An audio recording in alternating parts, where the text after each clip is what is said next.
SWBS. 여기는 진리의 소리, 젊음의 소리, 서울여자대학교 교육방송국입니다. 그럼 지금부터 3월 20일 목요일 저녁 방송을 시작합니다.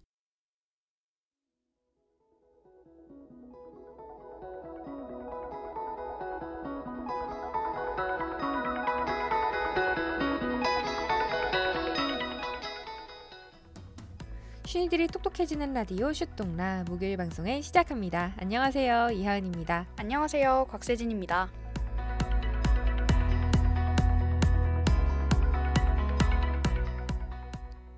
최근 웹툰 불법 대응 협의체 소속 기업 7곳이 불법 웹툰 공유 사이트 OK툰 운영자의 엄벌을 촉구하는 탄원서를 제출하며 화제가 되고 있는데요. 이러한 저작권 논란은 현재 다양한 분야에서 대두되기도 합니다. 이번 슈똥라에선 저작권의 개념과 관련 법안, 그리고 최근 화제가 되고 있는 AI 분야의 저작권 논란까지 낱낱이 살펴보겠습니다.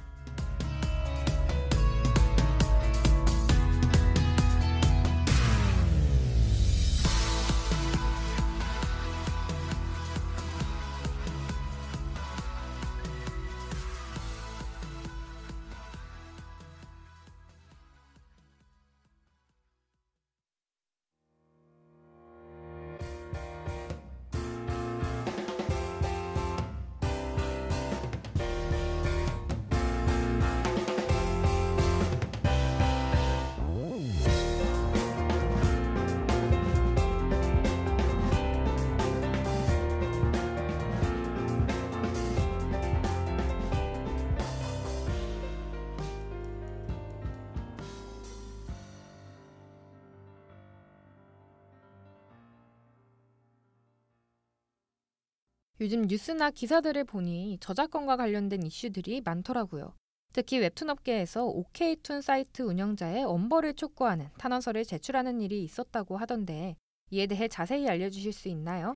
네, 지난 12일 업계에 따르면 웹툰 불법 대응 협의체 이른바 웹대협의 소속 기업 7곳에서 OK툰 운영자 A씨의 엄벌을 촉구하는 탄원서를 제출했다고 하는데요. 오는 20일에 대전지방법원에서 OK툰 운영자 1심 3판 공판이 열리는데 해당 공판에 앞서 엄벌을 촉구하는 단체 대응에 나선 겁니다. 아, 그렇군요. 탄원서를 제출한 단체인 웹툰 불법 대응 협의체에는 카카오 웹툰, 네이버 웹툰, 레진코믹스 등 유명 웹툰 회사들이 많이 소속돼 있다고 들은 것 같아요.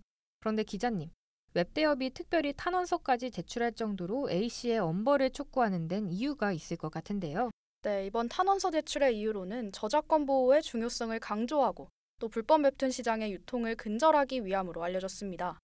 더불어 큰 규모의 피해 또한 하나의 이유인데요.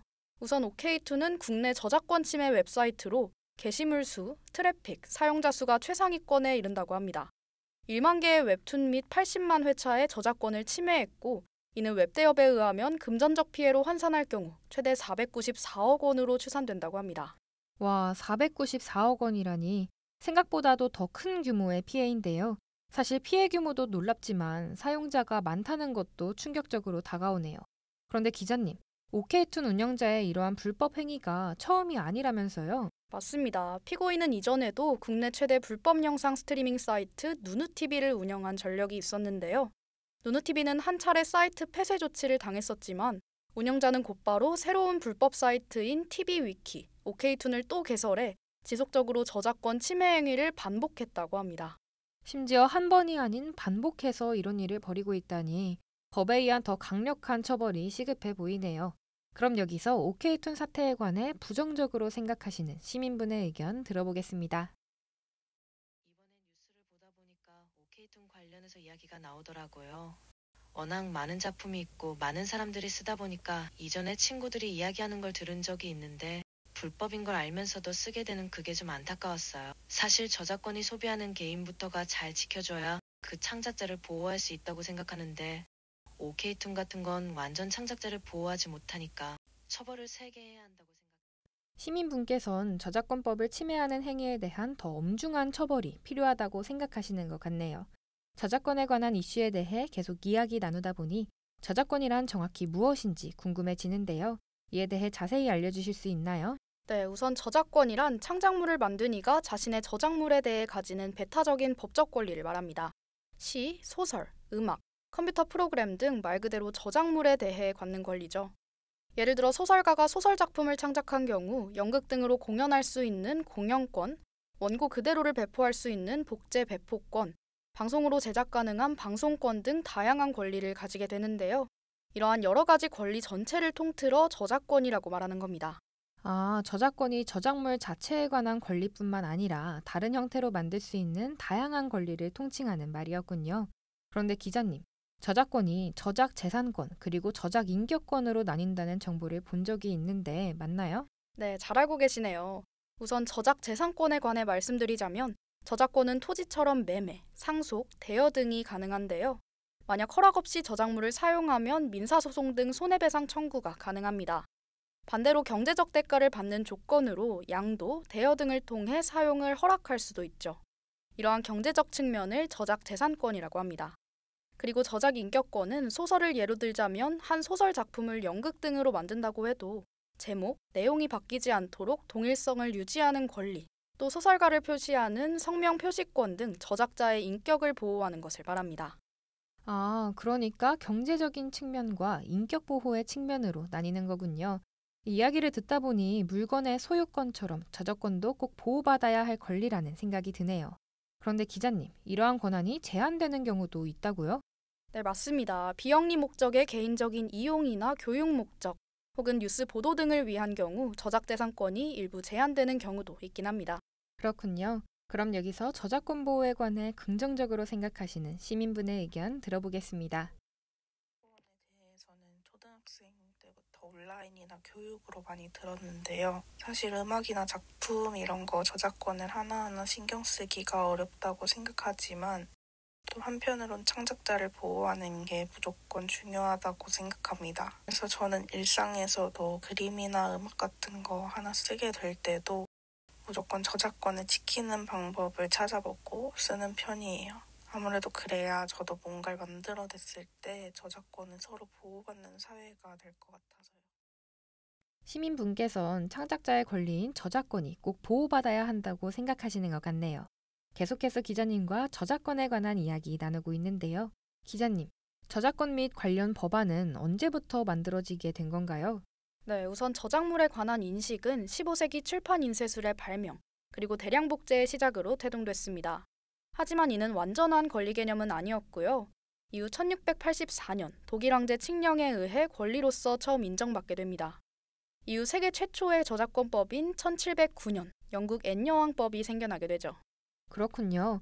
무려 15세기부터 저작권에 관한 인식이 태동하기 시작했다니 생각보다 꽤 오랫동안 저작권에 관한 인식이 이어져 온 것 같다는 생각이 드네요. 그렇다면 우리나라엔 언제부터 저작권법이 제정됐나요? 네, 우리나라는 1957년부터 저작권법이 모습을 드러냈는데요. 사실 1907년부터 저작권법이 있긴 했었지만 이는 일본 저작권법을 의용만 한 모습이었다가 1957년에 제대로 제정된 겁니다. 지금은 법률 제2358호에 근거하여 저작권의 권리와 이에 인접하는 권리를 보호하고 저작물의 공정한 이용을 도모하며 문화 및 관련 산업의 향상 발전에 이바지함을 목적으로 한다고 제정돼 있습니다. 아, 일본의 저작권법을 의용만 하다가 실제로 제정이 된 건 꽤 오랜 시간이 흐른 뒤였군요. 그런데 기자님, 저작권법에 명시된 대표적인 저작권 위법 유형엔 어떠한 것들이 있나요? 네, 먼저 동의 없이 영화, 음악 등을 복제 및 배포하는 행위, 소프트웨어의 정식 라이센스 없이 위법으로 다운로드를 하는 행위, 타인의 창작물을 허락 없이 상업적 목적으로 사용하는 행위 등이 포함됩니다. 그렇군요. 저작권법에 관해 더 전문적인 견해를 듣기 위해 기자님께서 특허법인 테헤란 이상단 변리사님과 인터뷰를 진행하셨다고 하는데요. 함께 들어보시죠. 저작권이라는 게 뭔지를 일단 알아야 되는데 저작권이라는 거는 시나 소설, 음악 같이 인간의 어떤 예술적 창작물 또는 그런 사상을 형태를 가진 모습으로 표현한 객체를 저작권이라고 하는데요.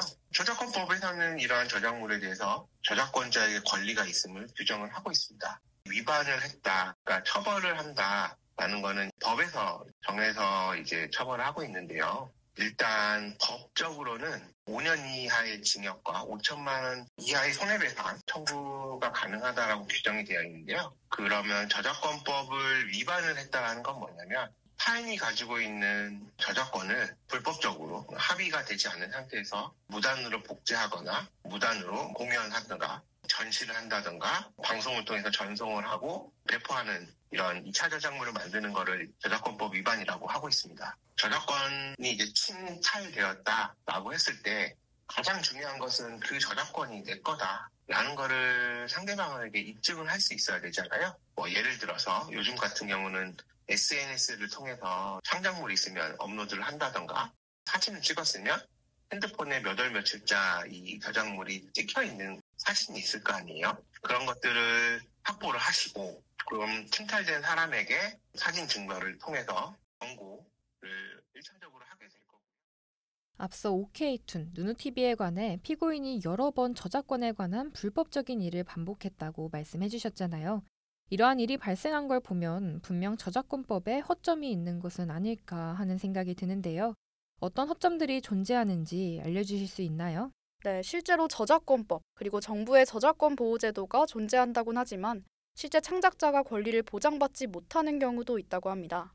한 전문가는 대한민국 저작권법은 지적재산권, 저작 인접권 보유자에게 보상권을 지급하는 구조기에 보상과 관련한 제도를 뒷받침할 혜택의 증명이 필요하다고 밝혔습니다. 즉, 저작권 자체가 판단 기준이 모호한 것도 있기에 이에 대한 대책 보수가 필요하다는 거죠. 그렇군요. 아무래도 저작권은 사회적 합의가 중요하게 여겨지는 부분이기도 하니 창작자가 제도적 혜택을 받을 수 있는 보다 구체적인 증명이 필요하다는 거네요. 앞서 OK툰 사용자가 많다는 이야기도 언급해 주셨었는데 법뿐만 아니라 국민 의식도 매우 중요한 부분일 것 같아요. 맞습니다. 한국저작권보호원의 2024 한국저작권보호 연차보고서에 따르면 불법 콘텐츠 향유를 위해 IP 우회 등을 시도하는 방법을 찾는다고 응답한 비율이 2022년 9.8%에서 2023년 13.1%로 증가했다고 합니다. 오래전부터 이런 불법 콘텐츠가 유통돼 와서 저작권 침해임을 인지하면서도 해당 사이트 등을 이용하는 사람들이 있는 거죠. 그렇군요. 저작권법을 위반하는 불법 유통을 줄이기 위해선 인식 개선 및 해당 사이트를 사용하지 않는 것이 중요해 보이네요. 또한 접속 차단 등의 제도적 방안이 절실히 필요할 것 같기도 하고요.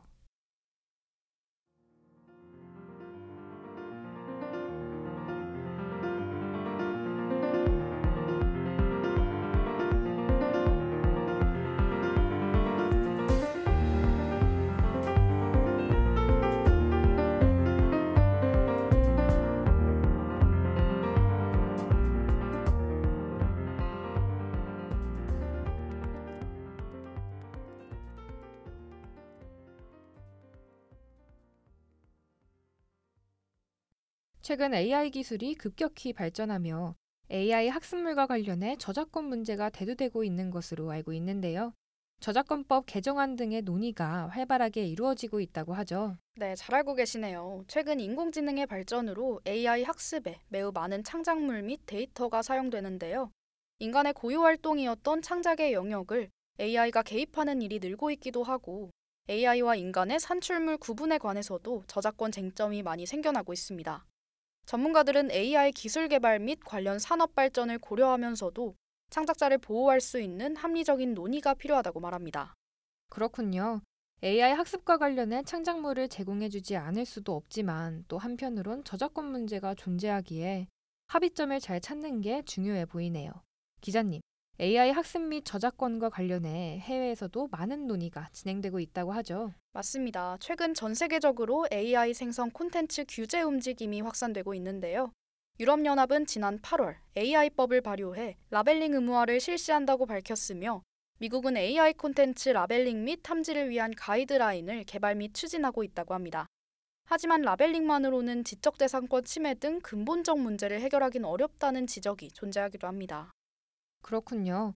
각국에서 AI 기술과 저작권의 문제를 해결하기 위해 노력하고 있는 거네요. 기술의 발전을 저해하지 않으면서도 창작물의 권리는 온전히 보호할 수 있는 방향으로의 논의가 이루어지면 좋겠네요.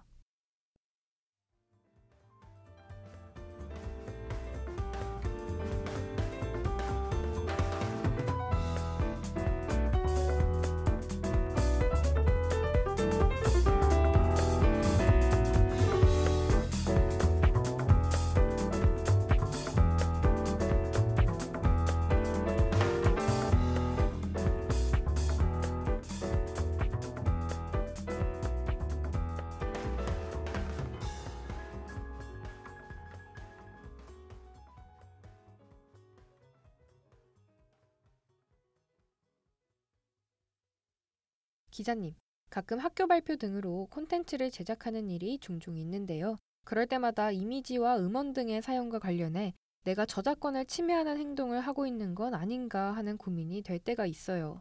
저작권 침해를 하지 않기 위해 주의해야 할 행동이 있을까요? 네, 일상 속에서 우리는 다양한 저작물을 접하고 또 사용하고 있기 때문에 저작권 침해와 관련한 고민을 한 번쯤은 해보셨을 것 같은데요. 몇 가지 방법을 지킨다면 이러한 고민을 줄이실 수 있을 것 같습니다.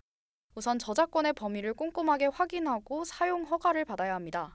만약 허가를 받기 어려운 상황이라면 자유롭게 이용 가능한 저작물이 올라와 있는 콘텐츠 사이트를 찾아 이용하는 것도 방법입니다.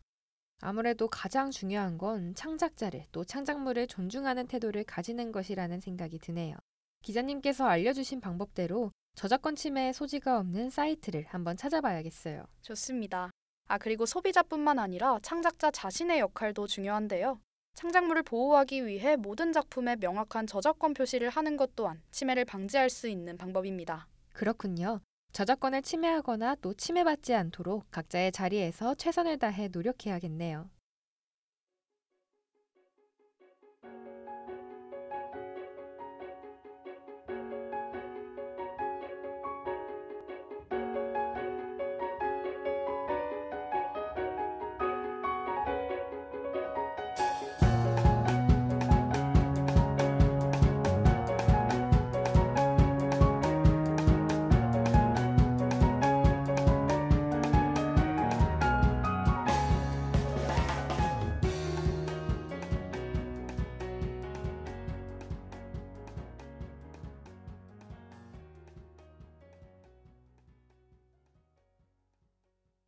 오늘 기자님과 저작권에 관한 개념 및 관련 법안, 그리고 최근 화제가 되고 있는 AI 저작권 문제와 웹툰계의 논란까지 낱낱이 살펴봤는데요. 우리 삶에 밀접한 내용이라 흥미롭게 이야기 나누고 또 저작권에 대한 유익한 정보도 얻은 시간이었던 것 같아요. 기자님은 어떠셨나요? 네, 저도 유익한 시간이었습니다. 저작권법은 창작자를 보호하고 또 콘텐츠의 제작 권리를 지키기 위한 중요한 사회적 합의인데요. 정성껏 제작한 저작물의 권리를 함부로 침해하거나 또 침해당하지 않도록 저작권에 관해 잘 알아가며 지혜롭게 콘텐츠를 소비하는 사회가 됐으면 좋겠습니다.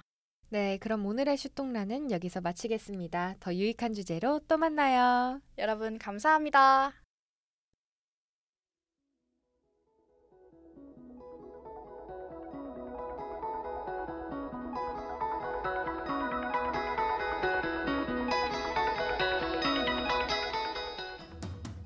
이상으로 신이들이 똑똑해지는 라디오 슈똥라를 마칩니다.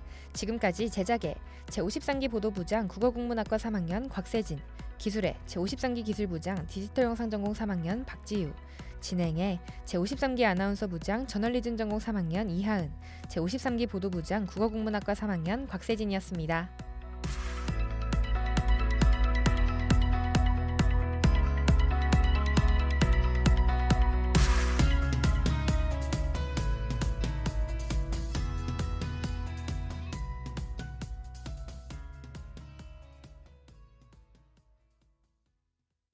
지금까지 여러분께서는 SWBS 서울여자대학교 교육방송을 들으셨습니다. 서울여자대학교 방송은 월요일부터 금요일까지 오후 12시 30분부터 12시 50분까지 저녁 5시 40분부터 6시까지 총 40분간 정규 방송을 하고 있습니다. 지금까지 청취해주신 여러분께 감사드리며 이상으로 3월 20일 목요일 정규 방송을 모두 마치겠습니다. 여기는 진리의 소리, 젊음의 소리 서울여자대학교 교육방송국입니다. SWBS